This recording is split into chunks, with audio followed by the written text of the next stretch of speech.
This is the book of Revelation, chapter 6. In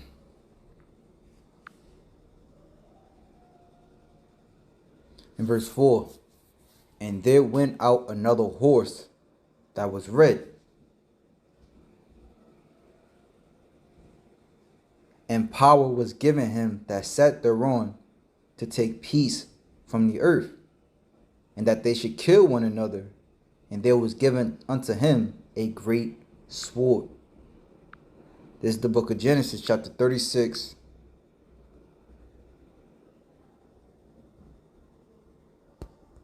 I'm sorry.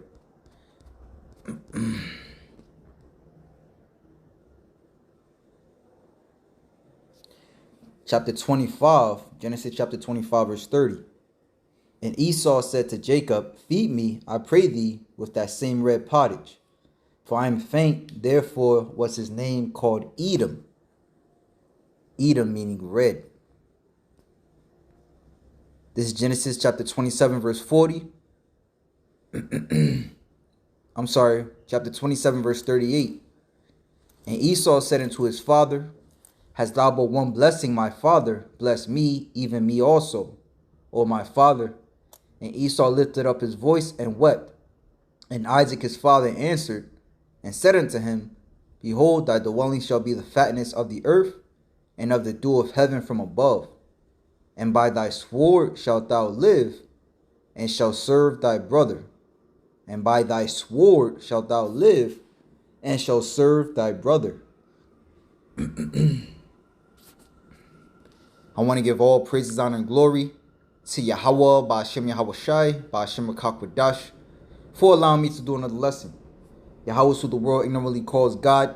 Yahweh Shai is his son, who the world ignorantly calls Jesus Christ, and there's no God beside him. Double honors to the elder apostles and elder bishops of Great Millstone, and salutations to the elect. Now, in lieu of watching the elder apostle Ramlab's lesson, did a bunch of black men with red hair do this? It got me to thinking on Christopher Columbus, otherwise known as, or Cristobal Colon, otherwise known as Christopher Columbus, right? And the term pre-Columbian. So it says pre-Columbian, right? It says relating to the history and cultures of the Americas before the arrival of Columbus in 1492.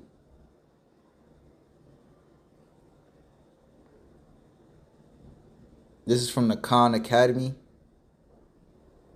It says, in 1492, the Geno-esque explorer Christopher Columbus arrived at the islands of Cuba and Hispaniola, today Haiti and the Dominican Republic.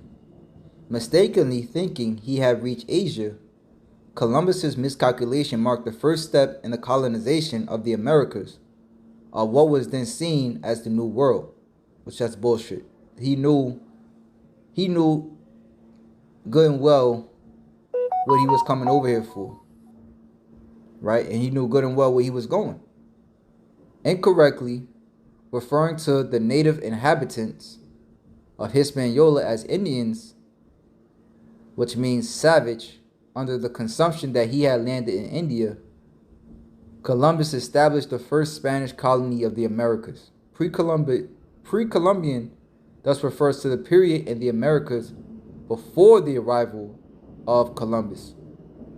The Spanish conquistadors, conquerors, found that the New World was in fact not new at all, and that the indigenous people of the Mesoamerica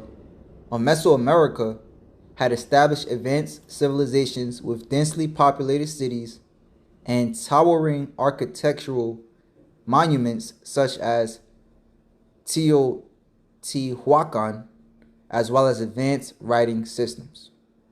The term pre-Columbian is complicated, however. For one thing, although it refers to the indigenous people of the Americas, the phrase does not directly reference any of the many sophisticated cultures that flourished in the Americas, right? Which pretty much was wiped out or beat out of our people once they came across this devil. It says, think of the Aztec, Inca, and Maya to name only a few, which consist of the so-called Mexicans. The Aztec would be the so-called Mexicans. The Inca would be of the so-called South Americans, and the Mayans would be of the so-called Central Americans. For this reason, and because indigenous peoples flourished before and after the arrival of the Europeans, the term is often seen as flawed. Other terms such as pre-Hispanic, pre-Cartesian, or simply ancient Americas are sometimes used. Right? Now I want to get this TikTok I ran across. Well, I was searching it up. But this guy speaks on the diary of Christopher Columbus.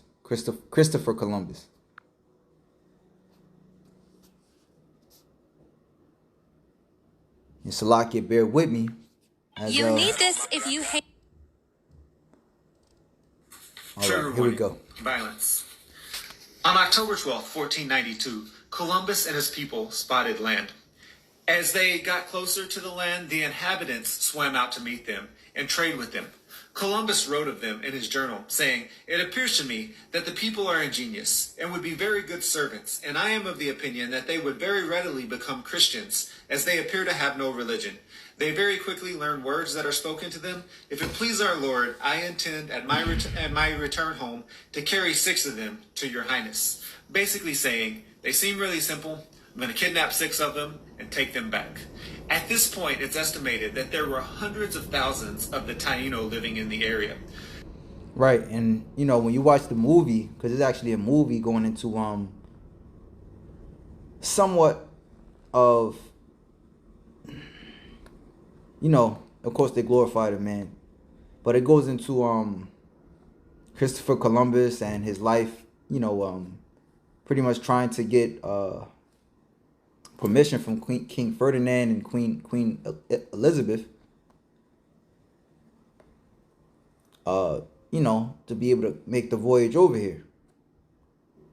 And in this, like I said, it's some bones in there because they make him seem like a good guy, that he didn't want to enslave any of the indigenous people. But in that movie, there was a point of, if I'm not mistaken, because it's been a minute since I've seen it, but it was a point of war breaking out between the slaves, or the indigenous, and the conquistadors, the Spanish. And I guess a guy that was pretty much an interpreter for Christopher Columbus, when it was all said and done, he ran to his people, when the war broke out, and he asked them, he was like, Christopher Columbus said, "Where you going?" And he said, "I learned your language, you never learned mine." So in that aspect, we can understand that it was a one-sided affair. All right? And this is why people only speak Spanish for the most part. Well, not only, but the majority of the so-called Aztecas and Incas today, they only know Spanish, which they're of the tribe of Issachar, Asher, Zebulon. Issachar would be of the so-called Mexicans. Asher would be of the so-called South Americans. All right, excluding Argentina and Chile. That would be of Naphtali. And then you have Zebulon, which represents that of Central America. El Salvador, Nicaragua, Chile, Costa Rica, the lands of Central America. All right, so let's keep going. Within the next 50 years, that would be reduced to less than 2,000. So I'm going to play it back. Come Christians. So, I'm going to play it back for you, brothers. In his journal, saying, "It appears to me that the people are ingenious and would be very good servants, and I am of the opinion that they would very readily become Christians, as they appear to have no religion. They very quickly learn words that are spoken to them. If it please our Lord, I intend at my return home to carry 6 of them to your highness." Basically saying, they seem really simple. I'm going to kidnap 6 of them and take them back. At this point, it's estimated that there were hundreds of thousands of the Taino living in the area. Within the next 50 years, that would be reduced to less than 2,000. In 1516, a Catholic priest named Bartolomé de las Casas arrived in the area, and in 1542, he wrote about what he saw. Writing of the Spanish, he said, "They violently forced away women and children to make them slaves, and ill-treated them, consuming and wasting their food." He goes on to say, "The Spaniards, mounted on their generous steeds, began to exercise their bloody butcheries and stratagems, and overrunning their cities and towns, spared no age, no sex, nay, not so much as women and children, but ripping..."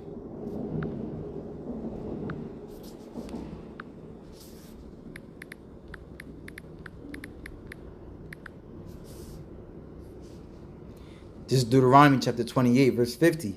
A nation of fierce countenance, which shall not regard the person of old, nor shew favor to the young. I'm sorry. Let me start at 49. The Lord shall bring a nation against thee from far. All right. And that's a hell of a trip. From Spain all the way to the Americas. From the end of the earth. As swift as the eagle flieth. That's another clue. Who always raises his flag. Who always uses the eagle to conquer. As a matter of fact, when you watch certain series of the Vikings, a lot of times it shows you how they conquered or an aspect of their servitude that they would agree to bow down to the Romans is that they would have to pretty much kiss and kneel to this eagle statue, this eagle erected statue. It says, "As swift as the eagle flieth, a nation whose tongue thou shalt not understand. A nation of fierce countenance, which shall not regard the person of the old, nor shew favor to the young." Up their bellies, tore them alive into pieces. They laid wagers among them, but ripping up their bellies, tore them alive into pieces. They laid wagers among themselves, who would with a sword at one blow cut, or divide a man in two, or which of them should behead a man with the greatest dexterity. Nay, further, which should sheathe his sword in the bowels of a man with the quickest dispatch and expedition. They snatched young babes from their mother's breast, and then dashed out their brains of those innocents against the rocks. Others they cast into rivers, scoffing and jeering them. They erected certain gibbets, but low made, so that their feet almost reached the ground, under which they made a fire to burn them to ashes while hanging on them. But those they intended to preserve alive, they dismissed, their hands half cut and still hanging by the skin. The lords and persons of noble extract were usually exposed to this kind of death. They ordered gridirons to be placed in... Right, because a lot of times, which Lord willing, I gotta kind of go. Well, I have to go real soon, but I will go into different books that I have, foretelling those times, because the Lord had put the spirit on certain Edomites at that time to journal, the things that they saw. And a lot of times it tells you, like this one book I have called The Destruction of the Indies by Bartolomé de las Casas. It tells you that they specifically went for the, I believe the cacique or the chiefs of the tribes. Because Esau understands, like the scriptures say, was that Zechariah? Smite the shepherd and the sheep shall follow, something to that extent. Or even as the worldly saying goes, take the head and the body will fall. Supported with wooden forks and putting a small fire under them, these miserable wretches, by degrees and with loud shrieks and exquisite torments, at last expired. The purpose of studying history is not to celebrate the people of the past, but to learn. And we cannot start learning about this until we admit that what the Spanish, the British, the French, the Americans did to the indigenous people of the Americas was atrocious. This is right, and this devil's being exposed, and the truth is going to run them over. The truth is going to run all these false prophets over too that attempt to save Esau. There's not the scriptures say that what? Though hand joined in hand, the wicked shall not go unpunished. All right. Most High is going to take you out too. This devil is meant to be exposed. He is a so-called white man. Let me grab something else. Before I grab that, let me grab this. This is the book of Psalms, chapter 58, verse 3. The wicked are estranged from the womb. They go astray as soon as they be born, speaking lies. Their poison is like the poison of a serpent. They are like the deaf adder that stoppeth her ear. All right. So every time our people came in contact with this devil, it was nothing but death. As foretold of him, that power was given him to take peace from the earth, i.e. the blessing of the sword, the fatness of the earth, and then the blessing of the sword, which means he will rule the earth by the sword. So now, which, you know, Christopher Colomb, he was pretty much like the forerunner of conquistadors, if you will. But you had others like, what's this devil, Hernan Cortez. He said,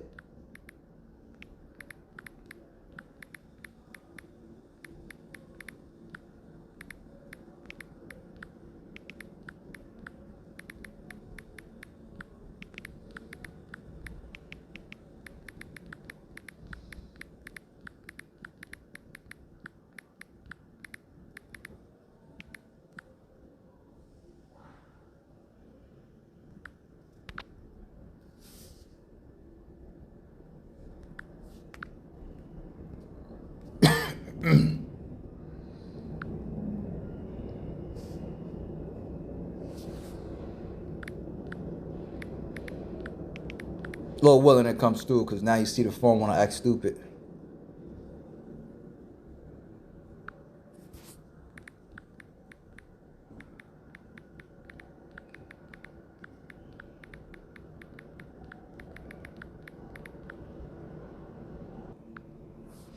Right? So look at what this devil Hernando Cortez said, which is the conquistador who put hell on the so-called Mexicans. I and my companions suffer from a disease of the heart, which can be cured only with gold. That's from Hernan Cortez, otherwise known as Hernando Cortez. And when you go into Esau, there's no coincidence. Let me see something. Bear with me.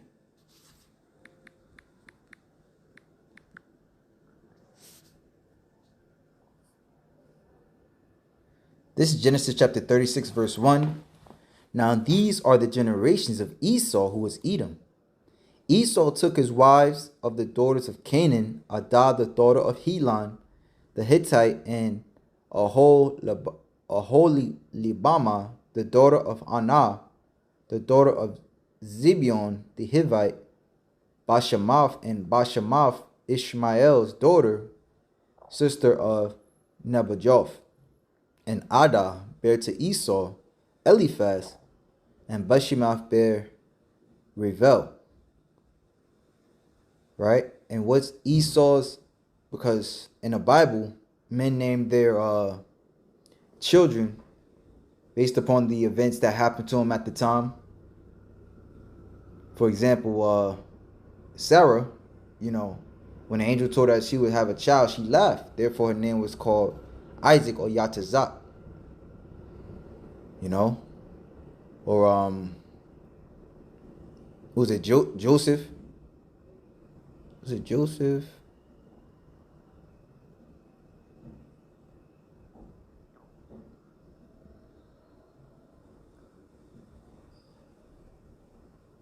I'm thinking about, I forgot who was the mother of Simeon. Nevertheless, you know, Simeon meaning afflicted. Shemayawan, afflicted, affliction. You know, because she was catching, let me see something, Salakia.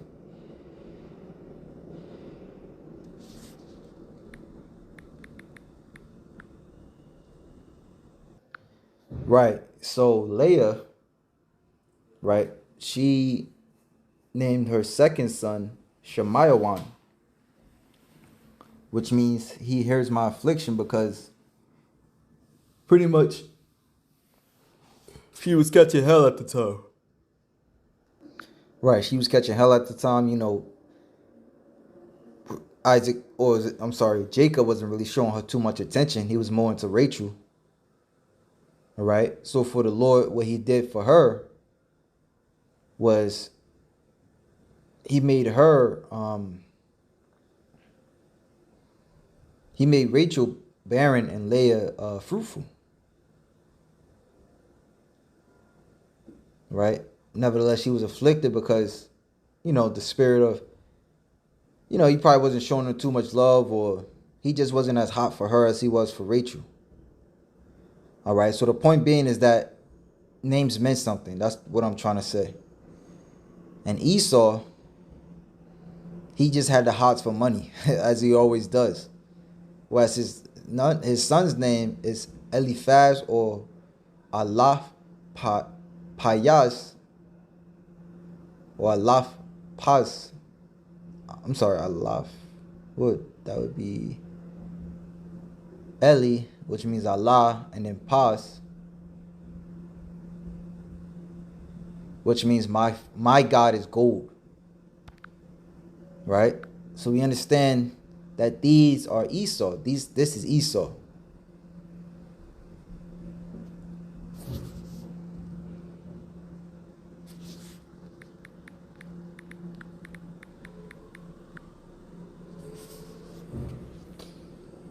Right? This is the devil Hernan Cortez, a Spanish conquistador.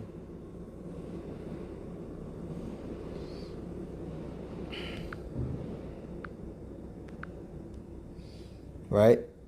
So that was pretty much it. Like I said, Lord willing, I can start, because that's the spirit I actually was thinking, that I really want to start getting back into those books, into the history of what happened to the northern tribes. All right? But with that, shalom.